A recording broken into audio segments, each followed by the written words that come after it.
Consulté con unos turcos ayer, residentes aquí, y me informaron que la noticia de que el gobierno turco tenía regulaciones en obras públicas y en la dirección de construcciones, de colocar en zonas sísmicas unos resortes en las bases de los edificios y que unos ingenieros sustituyeron esos resortes por gomas viejas y que esas fotografías que aparecen en las redes de que el gobierno está fusilando los ingenieros y los arquitectos que sustituyeron eso y lo están tirando en fosas comunes, que eso no es cierto. Me remito a lo que me dijeron esa gente, pero yo vi las fotos, ¿verdad? Los militares lanzan a las personas vivas y lo ametrallan desde arriba. Creo que en Hong Kong hubo un problema de que unos edificios se cayeron y cuando fueron a revisar las bases, habían columnas que estaban hechas con latas vacías. Y decían, no, lo que pasa es que para el momento en que el edificio se construyó, la normativa de construcción no prohibía el uso de la lata vacía como relleno de una columna. Entonces, hay muchas cosas así también que uno lo toma en cuenta.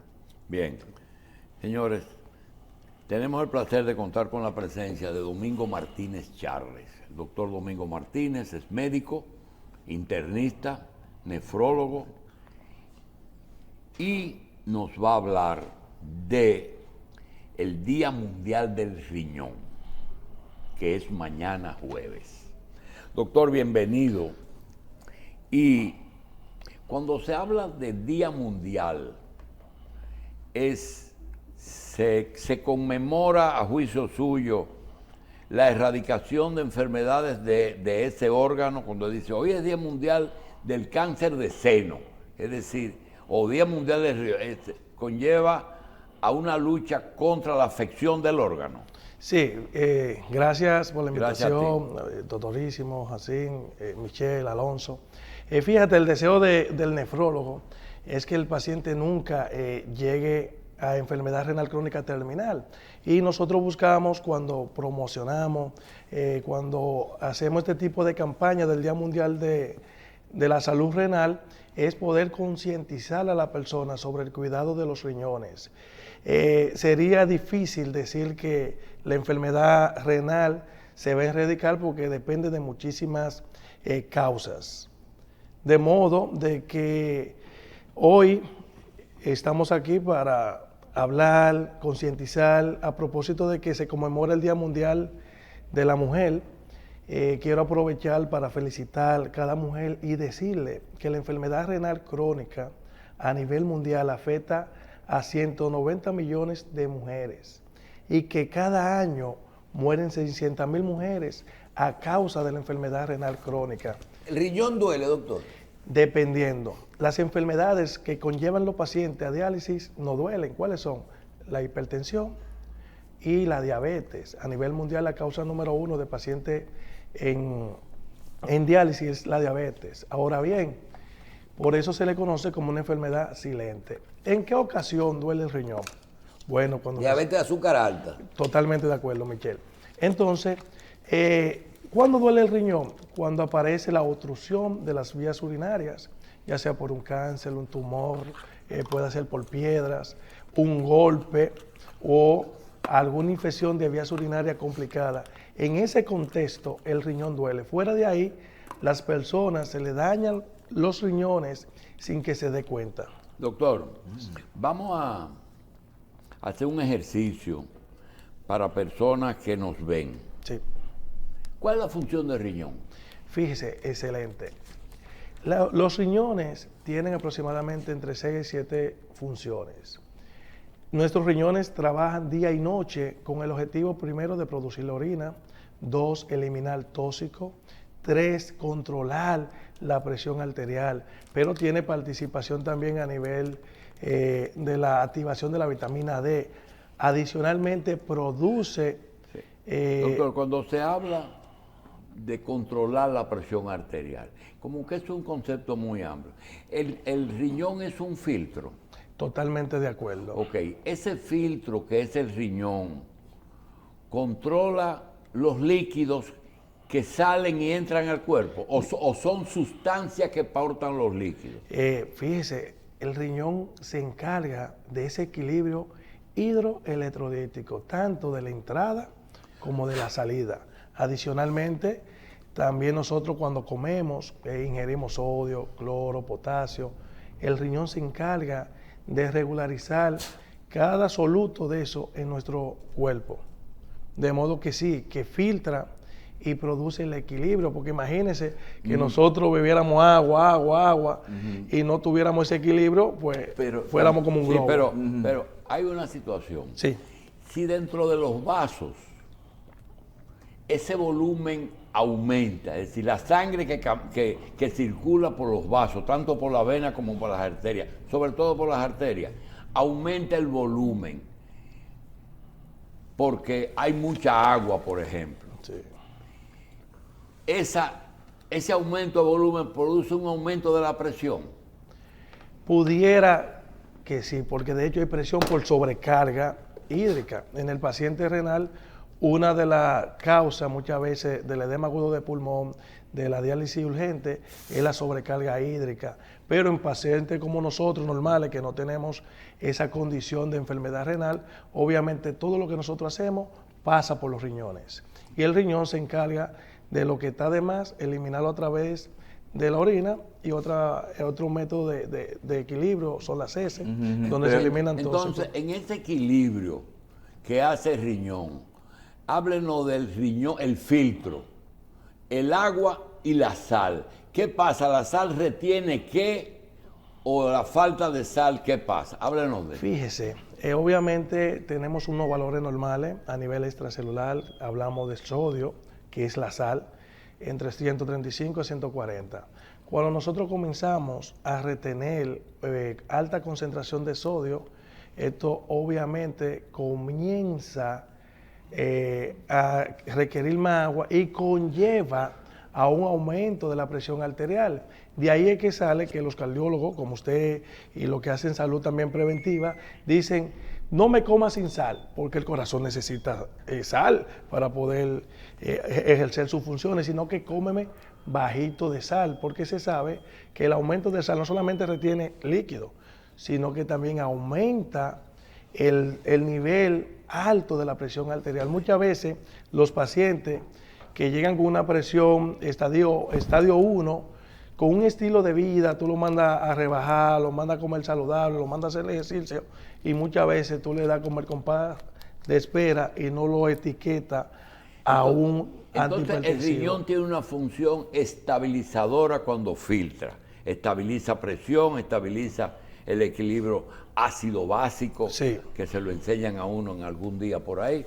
La pregunta es la siguiente. Ya hablamos de la función del riñón. Ahora, la enfermedad del riñón, ¿cuál es la más común? La enfermedad del riñón, la causa es la diabetes. Obviamente, la causa fundamental del daño renal a nivel mundial es la diabetes. El azúcar en la El sangre. azúcar alta. ¿Por qué? Porque de alguna forma se producen varios factores. El azúcar alta, yo siempre digo que es como el salitre del mar, que si usted pone un mueble frente a la playa y no le da mantenimiento, cuando usted regrese a Estados Unidos o regrese a vacacionar, va a encontrar el mueble oxidado. Asimismo, la presencia de azúcar ¿Va a alta. encontrar el huevo? El mueble oxidado por el salitre. Asimismo, funciona el azúcar alta en nuestro organismo.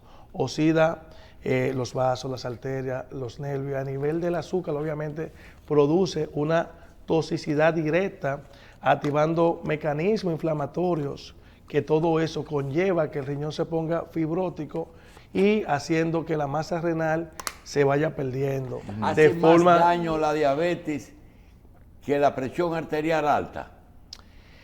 Fíjese que yo creo que la diabetes, las complicaciones son mayores, porque un paciente diabético tiene 3 veces el riesgo de padecer enfermedades coronarias. Sin embargo, cuando nosotros buscamos la diabetes como aislada, es la número 1 de ceguera, es la número 1 de amputación de miembros inferiores, es la número 1 de provocar infartos y accidentes cerebrovasculares, y adicionalmente es la número 1 o la responsable de que a nivel del mundo, de 850 millones de personas que padecen de enfermedad renal, se sabe que el 50% pertenece o la responsable es la diabetes. Entonces el médico del riñón debe de ser el que controla la diabetes. Fíjese, es un tema que se está incluyendo recientemente, no hace tantos años, que se conoce ahora como la enfermedad renal diabética, porque hay varios fenotipos. Hay personas, antes se sabía que una persona... Porque la diabetes te daña el ojo también, entonces es el oftalmólogo, ¿verdad? Totalmente. En el caso, nosotros los nefrólogos siempre auxiliamos la medicina integral, involucramos el endocrinólogo o el diabetólogo. Pero hoy se habla de enfermedad renal diabética porque antes se le conocía como nefropatía diabética y necesitaba unos hallazgos precisos a nivel de la biopsia. Hoy se sabe que no todos los pacientes desarrollan proteinuria, que eso era un marcador. ¿Qué es eso? La proteinuria es la presencia de proteínas en la orina. ¿Pero por qué se orina proteínas? Porque de alguna forma cuando se produce en el paciente diabético una hiperfiltración, porque a diferencia de la presión, el paciente diabético produce una evolución donde el riñón filtra además. Por eso usted ve el paciente que tiene una tasa de filtración, que es el marcador que de forma cuantitativa, porque hay marcadores renales como la creatinina que nos da un valor cualitativo. Está alto, ya sabemos que hay problemas renal, pero cuando hablamos de valor cuantitativo, por ejemplo, un 50%, un 60%, está funcionando de sus riñones, hablamos de tasa de filtración glomerular. Y en el paciente diabético, en los primeros estadios, hay una hiperfiltración. Por eso que tú ves que el paciente, en vez de tener los 120 mililitros por minuto de tasa de depuración y de filtración, tiene 160. Doctor. Perdón, para que quede claro para la audiencia. Entonces, no quiere decir que tu riñón está mejor porque tú estás filtrando más. Al contrario, es un indicador de que está entrando en falla. Doctor, mire, por lo que usted ha dicho, un riñón sano, que su filtración sea normal, puede ser alterado por un azúcar alta en la sangre o puede ser alterado por una causa que haga que se orina proteínas. Ahora, la pregunta es la siguiente. Orinar proteínas es un defecto del riñón mismo que no tiene capacidad para retener esa proteína que necesita el cuerpo, o es una falla del riñón dejando filtrar esa proteína. Yo diría que hay veces son correctas. Porque yo estoy hablando de un riñón sano y le iba a preguntar, dice, pero dígame cómo se tiene un riñón sano. Y dice, bueno, depende si el azúcar está bien, si no hay una... ¿Qué produce una proteína en la orina? Excelente pregunta. ¿Qué pasa? En condiciones normales, el riñón no debería de dejar escapar proteínas porque nosotros las necesitamos en nuestro organismo. Cuando por alguna razón, alguna causa, ya sea directa o indirecta, el riñón se ve afectado, lo que hace es que comienza una pérdida de proteínas y se manifiesta como la orina espumosa. Bien, una vez que usted tenga o el paciente tenga la presencia de proteínas o una orina espumosa, hay que identificar si realmente ese paciente viene esa proteína del riñón, porque nosotros lo que buscamos es la microalbuminuria. Digo esto porque hay muchos pacientes que comen carnes y acumulan mucha proteína, hay una sobresaturación y bueno, de alguna forma... ¿Y el riñón no tiene capacidad de expulsar solamente la que sobra? Sí. Una capacidad selectiva. No tan selectiva, ¿sabe? Porque de alguna forma, en condiciones mínimas, se filtran de forma normal algunas proteínas, alguna inmunoglobulina como IgG, vitamina D no debería de producirse, no debería de eliminarse, pero hay casos que, por ejemplo, viene el paciente, doctor, yo lo vi en el programa, en Revista 110, que usted decía que la proteinuria es un daño renal. Sí, se considera un daño renal y cardiovascular, sí, pero y de mal pronóstico. Le van a decir, doctor, yo tengo mucha espuma en la orina, yo estoy enfermo en los riñones. Entonces ahí procedemos a hacer un screen. y mandamos a hacer... ¿Es la única causa de espuma en los riñones? No, ¿En la orina? porque yo tengo un paciente que tiene una proteinuria, me llegó recientemente como un ejercicio práctico, me llegó un paciente, 40 y pico de años, bien fit, y él comenzó a notar que su orina salía espumosa. Sin embargo, nos dimos cuenta que cuando nosotros lo mandamos a estudiar, la microalbuminuria está negativa. Cuando lo comenzamos a indagar, vemos que el paciente realmente tenía una sobreproducción porque comía carnes 3 veces al día, solamente era base de proteína. Entonces, ¿qué interpreta el riñón? Que hay una sobresaturación. Bien. Y la... Doctor, si un paciente tiene edema, si está hinchado en los tobillos, ¿por qué se piensa en riñones? Porque de alguna forma, que dicho sea de paso, es un hallazgo ya tardío de la enfermedad renal crónica. De alguna forma, cuando el riñón pierde la capacidad en una etapa avanzada, comienza entonces a retener líquido, haciendo entender de que el edema en miembros inferiores de causa renal es un hallazgo que se ve en la etapa 5, porque la enfermedad renal crónica se clasifica en 5 estadios: estadio 1, estadio 2, 3, 4 y 5, que es la terminal. Sin embargo, una anemia puede producir edema de miembros inferiores, una falla cardíaca por igual, una disminución, una desnutrición de albúmina sérica también permite el escape de líquido intracelular a extracelular, produciéndose como un edema. Regularmente cuando ese paciente... ¿Y por qué un desnutrido puede tener edema? Porque una de las funciones de la proteína es mantener la homeostasis y no permitir, porque en nuestro organismo, en nuestra célula, hay un espacio extracelular. Bien, doctor, quiero despedirlo con esta pregunta. ¿El riñón enfermo enferma el corazón o el corazón enfermo enferma el riñón? Ambas. Una vez que el riñón se daña y el paciente está a diálisis, se considera un paciente cardiovascular y se trata como un paciente cardiovascular. Muchas veces hay pacientes que llegan a diálisis por una causa que no es la presión, y cuando el riñón se daña termina sufriendo de la presión. Y cuando el corazón se daña, de alguna forma también se daña el corazón. De hecho, hay un síndrome que se llama síndrome cardiorrenal. Ya me metió en un lío, doctor, porque habló de diálisis. La diálisis es cuando el paciente, sus riñones no funcionan y se le coloca una máquina que hace funciones de filtración como el riñón. Sí. ¿Por qué el paciente en diálisis, que uno creía que esa máquina es perfecta y que no es perfecta ni sustituye, el paciente en diálisis, si no es trasplantado, generalmente entre 5 y 10 años algo falla? No quiero seguir más de ahí. Pero, ¿qué es lo que esa máquina no está capacitada para sustituir plenamente el riñón? Fíjese, excelente. Acuérdese que la máquina, pues en diálisis, obviamente en condiciones normales, el riñón tiene participación metabólica, tiene participación funcionales, y simplemente en diálisis esas funciones no se cumplen, como por ejemplo la producción de eritropoyetina. La máquina artificial no la da.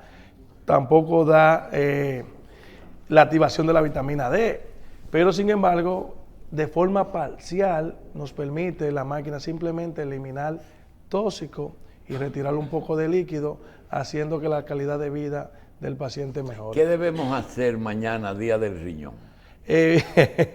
Lo primero que debemos de hacer es, pues obviamente, dar la voz de alarma, motivar al pueblo, a la comunidad, desde que conozca sus riñones, y promover y motivar a los políticos que toman decisiones en implementar la estrategia que involucre los casos inesperados para beneficiar a los más vulnerables.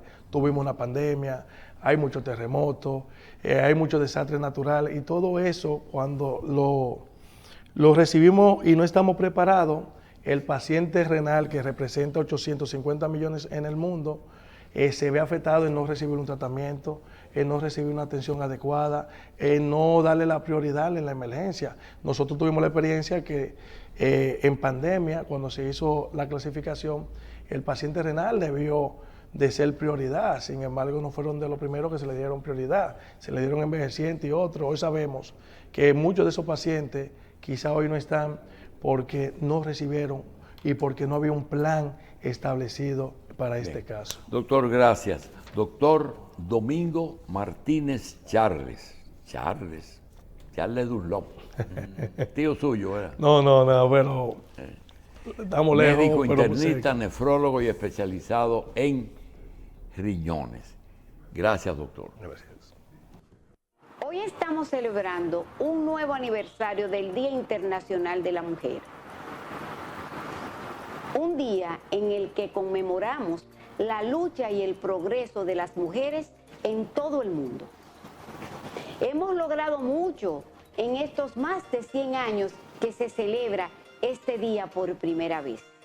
Las mujeres hemos utilizado nuestra voz para organizarnos por un mundo mejor. Y hoy en día el derecho al voto es casi universal y hemos sido elegidas para liderar gobiernos en casi todos los continentes. Pero aún hay mucho camino por recorrer y queremos un mundo donde hombres y mujeres tengan igualdad de derechos y oportunidades y donde los principios de equidad de género sean incorporados en los planes de desarrollo de paz y de seguridad. Para lograr esta visión es necesario crear espacios para el liderazgo político de las mujeres, para que seamos negociadoras en los procesos de paz, así como líderes en empresas y organismos internacionales.